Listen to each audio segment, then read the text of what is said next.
Hi everybody, welcome back to the Marc Adams School of Woodworking, and in celebration of our 25th anniversary, we're doing something really special this year. We're profiling some of those incredible craftsmen that have come literally from all over the world to teach here and to share what it is that they know. And it's been a great success for us so far, introducing people. And today we have Alexander Grabovetskiy. Pretty close on that. Really close. Originally from Russia, but he's now moved here to America. And I'd like to introduce him to you more formally. First of all, Alexander, where exactly do you come from? Well, from USSR. There's no such a country anymore. But to be exact, Russia. Well, it's somewhere close to east, south. It takes only a couple days by train from Moscow, south. And how old were you when you started carving? 6 years old when I took my first chisel in the hand. And you had mentioned the other day that you're like a fourth generation woodworker because it's in your family and your great-great-grandfather did it. Great-great-great-father, yes. and he was very well known, wasn't he? Yes, he was traveling the world actually. Yeah, traveling the world talking about what he did. So you have this rich history. Carving is what you do. You came to America. Why? Well, I came to United States as a refugee. Well, I was prosecuted in Russia, was in jail for my faith, and I escaped Russia pretty much. Like I said yesterday, I was swimming over the ocean. Right. And that was faith, Christian faith, yes, which you were thrown in jail for in Russia at age 16? No, it was 18. 18? Yes. 18. And where, was it a Siberian prison? No, it's not Siberian prison, but it still was cold. It was European part of Russia. Well, we would get like 42 below zero at winter time, definitely, and no heat source inside. And so with your Christian faith, you came here as a refugee. Are you actively involved in ministry?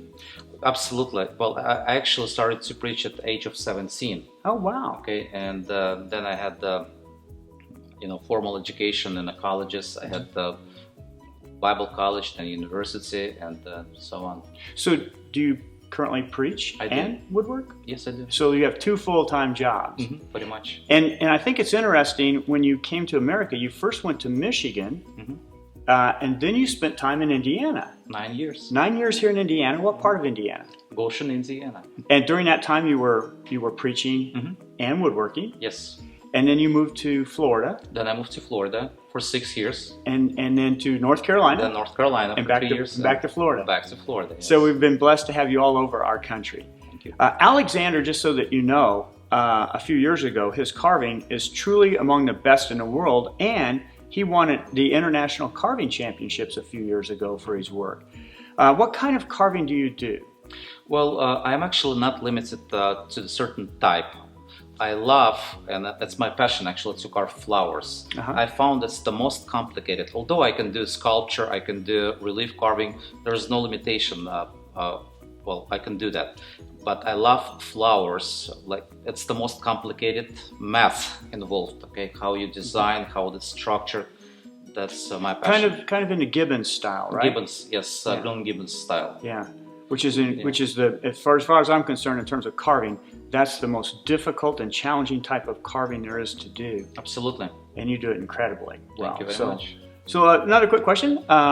When you came over here, you brought your family with you at the time. Your wife and your son was only how old? 10 months. 10 months. And today, tell me about your family. Well, I do have 3 kids, 3 children, I should say, okay? So I've got my son, he was 10 months old, right now he's 23. And I've got 2 daughters, they were born right here. So one of them got married, and I'm going to become a grandfather this year. Oh, well, congratulations. That's great news. You know, in terms of your carving and what you do, is most of it work that you do for applications of carving, or is it involved with furniture? Where does a carver place their work?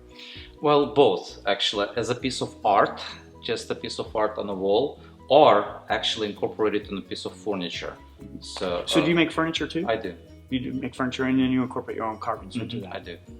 You know, what is your webpage? Grabovetskiy.com/school. And you have a school there where you do an online teaching and so people can check out more of you and what you do there. I just want to make people aware of some other things that we do here. We have our own social media that we've started to do. We're doing these interviews. You need to go check out our webpage and get a better feel for all the incredible things that are taking place here over the next 5 or 6 months. Thank you. So,